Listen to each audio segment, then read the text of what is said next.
Sobretudo, o que se deve guardar, guarda o coração. Você vai entender já. Porque nele, ou melhor, porque dele procedem as fontes da vida. Quando você lê um versículo como esse, você fica meio confuso, você fala, mas o que quer dizer isso?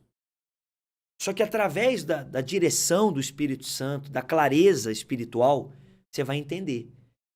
Sobre tudo que se deve guardar, guarda o coração. Ele já está te dando a dica. Guarda o coração. Porque dele procedem as fontes da vida. Deixa eu te explicar isso. Quando a Bíblia ela fala de coração, o que ela quer dizer com isso? O que significa coração na Bíblia? Significa sentimento. Sentimento. Sobre tudo que se deve guardar, guarda o teu coração de sentimentos nocivos, de sentimentos ruins. Toda vez que você alimenta, toda vez que você fica remoendo um sentimento nocivo, um sentimento ruim, você se prejudica. Você se afunda na lama. Você decreta a sua derrota. Porque os sentimentos destrutivos, os sentimentos ruins, eles são como sementes plantadas no seu coração, que vão crescer, que vão dar frutos, e frutos ruins, frutos de destruição, depressão, miséria, dor, solidão. Todos os sentimentos ruins que são alimentados dentro de você te conduzem para o abismo, te conduzem para o sofrimento. É por essa razão que tem tanta gente hoje com ansiedade, com depressão, com casamento destruído, vida sentimental em pedaços, financeiramente quebrado, falido. Porque as pessoas, elas ficam alimentando, nutrindo sentimentos ruins dentro de si. Elas não guardam o coração. Você tem que guardar o teu coração. Você tem que proteger, você tem que blindar o teu coração. Se eu falar para você assim, ó, vai lá agora, pega um copo, coloca terra, coloca cloro, desinfetante, coloca todo tipo de sujeira que você encontrar. Põe na água. Põe água nesse copo. O copo vai estar cheio de água suja, contaminada. Depois que você encheu esse copo de água, com toda essa sujeira, aquela água podre, eu falo assim pra você, agora bebe essa água. Você vai beber? Claro que não. Mas é isso que você está fazendo quando você não guarda teu coração. Você está bebendo a sujeira, a podridão. Você está se infectando. E a sua vida vai só descendo. Está entendendo isso? Toda vez que você alimenta sentimentos destrutivos, toda vez que você fica remoendo, e sabe como é que a gente sabe o que está no coração da pessoa? Pelo que ela fala. Porque a Bíblia diz que a boca fala o que está cheio o coração. Então, a pessoa que é cheia de mágoa, a pessoa que é cheia de sentimento de culpa, a pessoa que é cheia de rancor, a pessoa que é cheia de complexo, a pessoa que alimenta sentimentos ruins, o que vai sair da boca dela? Reclamação, autocomiseração, para que as pessoas sintam pena e dó dela. Só vai sair o que não presta. Tem gente que você não quer nem ficar perto. Porque toda vez que ela fala é para reclamar, é para falar mal de alguém, é para se lamentar. Então você se sente até mal perto dela. Só que às vezes você está fazendo isso sem perceber. E o que eu tenho que fazer então, pastor Fernando? Você tem que guardar o teu coração. Não alimente sentimentos ruins. Vou dar um exemplo para você. Coloca aí na tela essa frase. Olha só. Sentimentos que te destroem. Você conhece? Quais são os sentimentos que destroem a sua vida? Se eu pedir para você me falar alguns, você saberia me falar? Quais são os sentimentos que estão dentro de você hoje? O que você tem sentido hoje? O que você está carregando dentro do teu coração? Porque talvez você não sabia, ou você não tinha essa clareza, esse entendimento, e você ficava remoendo sentimentos ruins, falando disso, vivendo isso, externando isso. Quais são os sentimentos que você tem carregado? Eu vou falar aqui alguns, tem muitos. Eu vou falar alguns só para você ter uma noção. Põe aí na tela. Sentimento de raiva. Vamos falar primeiro da raiva. Volta aqui para mim. O que é raiva? É aquela vontade de esganar. É aquele sentimento nocivo que te leva para vingança, que te leva a pagar na mesma moeda. O que a raiva faz com você? Te adoece, te deixa estressado, estressada. Mas o fulano que me faz raiva, o fulano que faz... Não, é você que alimenta. O diabo usa pessoas, mas não é culpa das pessoas. Não olhe para as pessoas e jogue a culpa nelas. Não, porque a sua luta não é contra pessoas. A Bíblia diz, eu já ensinei isso várias vezes, a nossa luta é contra as forças espirituais do mal. Não é contra pessoas.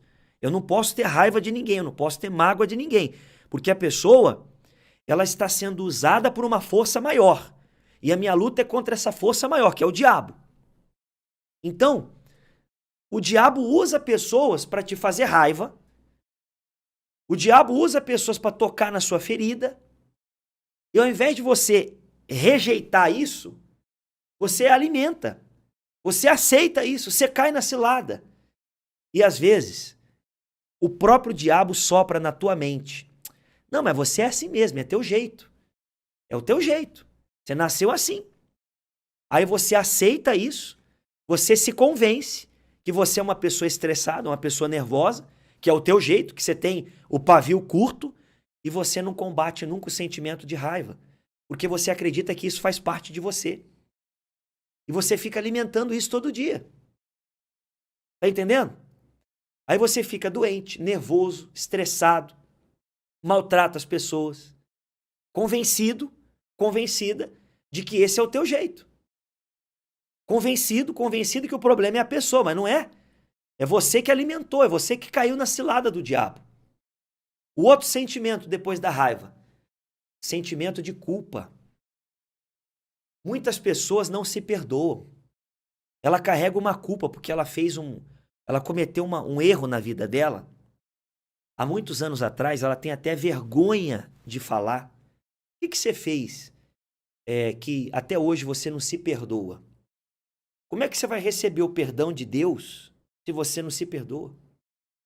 Talvez você traiu alguém, você feriu alguém, você cometeu um erro na sua vida. Isso até hoje está te apavorando, te atormentando. Eu já atendi pessoas que se sentem culpadas por coisas que aconteceu no passado dela, que ela não teve nem como evitar, porque ela vivia uma vida sem nenhum princípio, ela estava num ambiente que não era bom, e ela passou por uma situação muito difícil. Talvez a pessoa que ela mais confiava foi a pessoa que fez mal a ela. Talvez a pessoa que ela mais confiava foi a pessoa que traiu, que abusou, que prejudicou. E você achava que foi você que provocou isso, mas não foi. Você não teve culpa de nada. Talvez você cometeu um erro e você pensa assim, poxa, Deus nunca vai me perdoar do que eu fiz. Não importa o que você fez, Deus te perdoa. Ainda que você diga assim, pastor Fernando, eu já até tirei a vida de uma pessoa. Não importa. O ladrão da cruz estava pregado do lado de Jesus. Ele era ladrão, malfeitor, ele era endemoniado, ele era a pior pessoa do mundo. Ele olhou para Jesus e falou assim, Senhor, lembra de mim quando entrares no paraíso. Jesus olhou para ele e falou, ainda hoje estarás comigo no paraíso.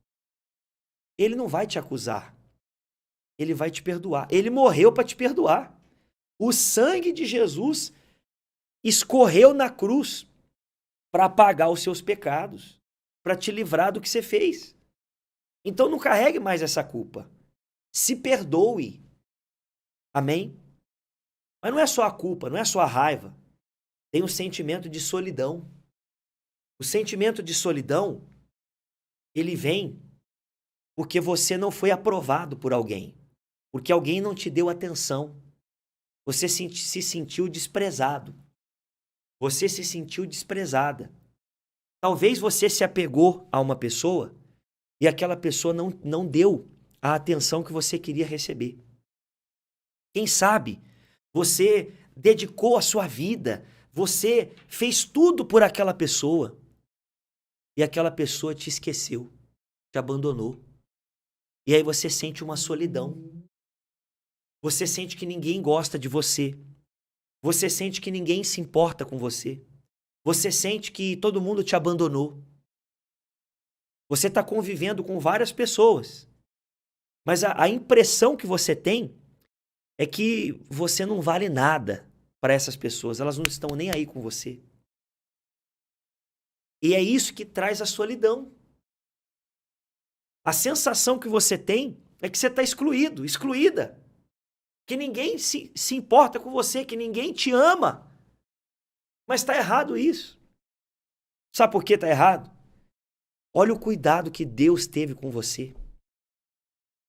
Ele fez você encontrar aqui o pastor Fernando, ele fez você entrar aqui nesse culto. Ele te livrou da morte muitas vezes. Você sabe que não era nem para você estar aí se não fosse ele.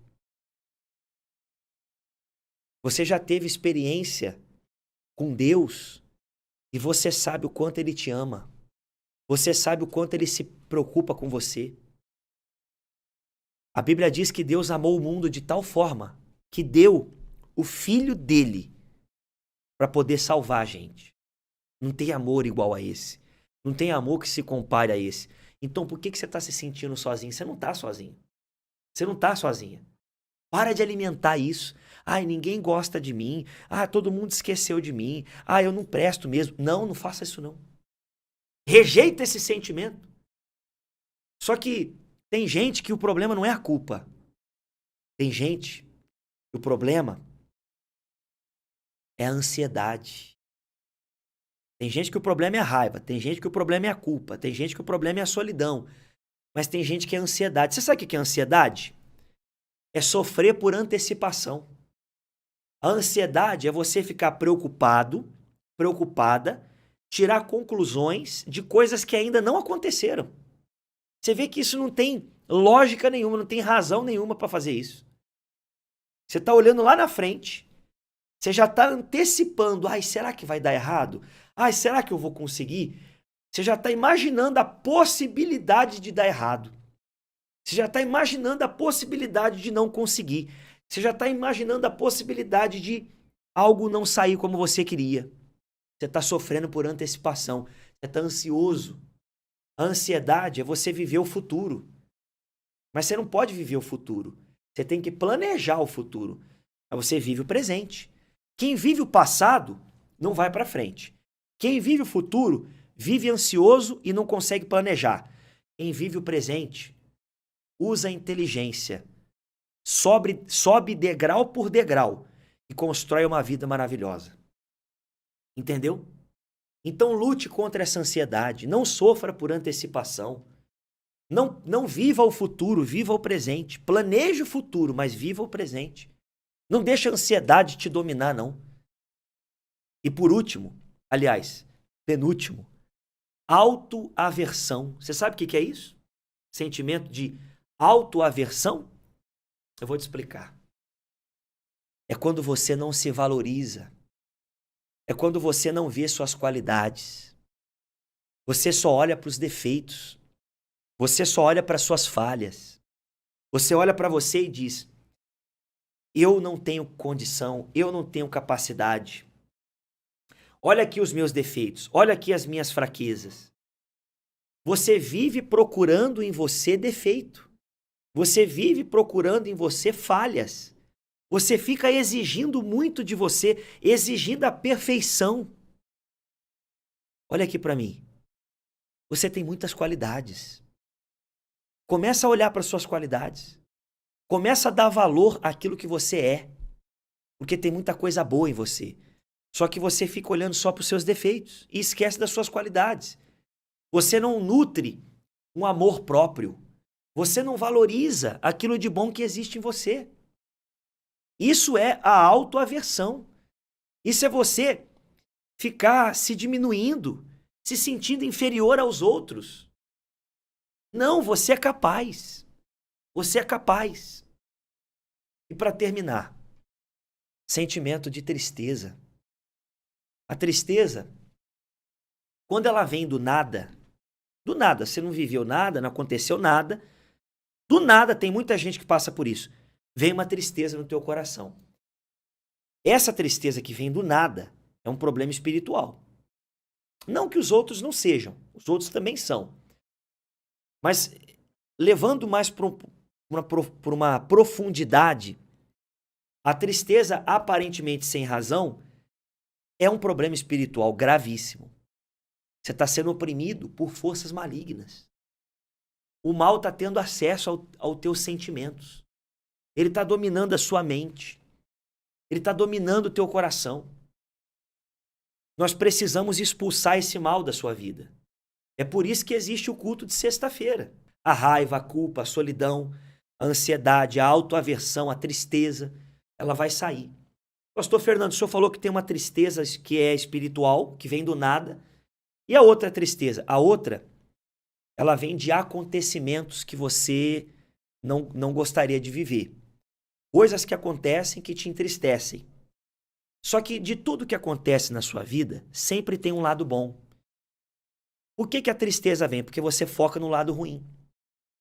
Vou dar um exemplo. Uma pessoa, ela viveu uma situação que ela perdeu muito dinheiro.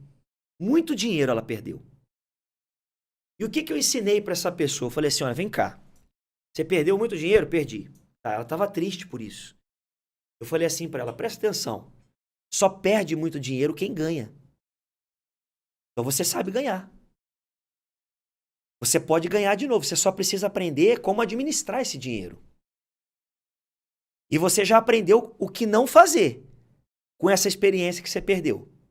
Quando eu falei isso para ela, ela já abriu os olhos. É verdade. Ela enxergou o lado bom de uma coisa ruim. Você sente tristeza porque você só olha o que é ruim. Você não olha o lado bom. O aprendizado. Ou você só perdeu aquilo ou passou por aquilo porque você teve coragem para viver. Então olha pro lado bom. Não olha pro lado triste. Você entendeu? E rejeita a tristeza. Quando ela vier, fala, sai tristeza. Eu não te aceito. Eu vou viver experiências melhores e maiores na minha vida.